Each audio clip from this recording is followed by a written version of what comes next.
சிவாய நம. நான் உங்கள் கருவண்டு. இன்றைக்கி நம்ம பார்க்க போகிறது என்ன அப்படின்னா, ஒரு வசியம் பற்றி தான் பார்க்க போகிறோம். என்ன வசியம் அப்படின்னு பார்த்தீங்கன்னா, இப்போ பல வசியங்கள் இருக்குது.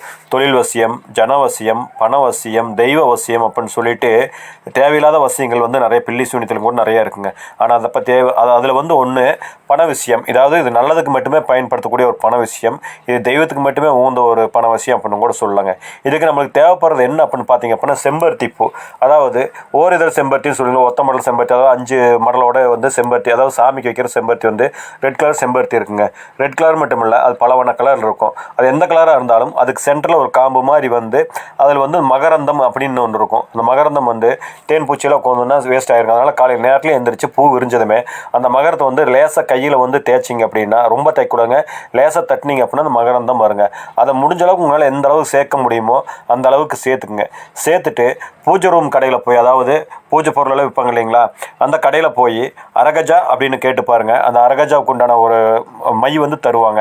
இது வந்து தெய்வங்களுக்கு சாத்தி அலங்காரம் பண்ணுற மை தாங்க. இது வந்து வேறு எந்த கெட்டதுக்கு ஒரு சக்திக்கும் உகந்தது கிடையாது. ஒரு நல்ல சக்திக்கு உண்டான ஒரு அரகஜா மை தான். இந்த அரகஜாவும் கொஞ்சம் வாங்கிட்டு வந்து இதையும் கொஞ்சம் எடுத்து அந்த செம்பருத்தி பூவோடு நீங்கள் பிரித்து எடுத்தீங்க இல்லைங்களா, அந்த காம்பு இருந்த அந்த மகரந்தம், இந்த ரெண்டையும் வந்து ஒட்டுக்கா வந்து கலந்துக்கணுங்க.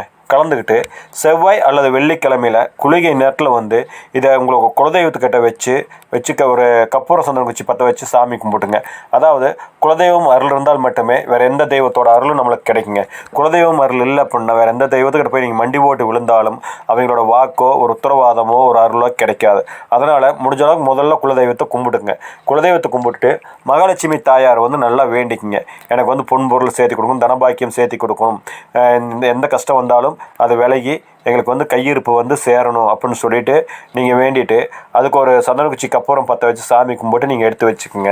இதை தினந்தோறும் நீங்கள் வெளியில் போகும்போதோ தொழிலுக்கு போகும்போதோ இந்த மையை வந்து லேசாக வந்து நெத்தியில் எடுத்து வச்சுட்டு வசி சகலரும் வசி சகலரும் வசின்னு சொல்லி வச்சுட்டு நெத்தியில் வச்சுக்கோங்க. வச்சுக்கிட்டு நீங்கள் வெளியே போயிட்டு வாங்க. கண்டிப்பாக உங்களுக்கு தேவையான ஒரு பணவசியம் வந்து கண்டிப்பாக உண்டாகி பணம் சேர்க்க வந்து நம்மளுக்கு கிடைக்கும். அதாவது சம்பாதிக்கிற காசு அதிகமாக செலவாகாமல் குறைஞ்சபட்சமாக நம்மளுக்கு செலவாகி ஒரு தேக்க நிலை உருவாகுங்க. சிவாய நம. வாழ்க வளமுடன். இந்த சேனல் பிடிச்சிருந்தா சப்ஸ்கிரைப் பண்ணி லைக் பண்ணுங்கள், ஷேர் பண்ணுங்கள். உங்களோட ஆதரவு என்றும் தேவை. நன்றி.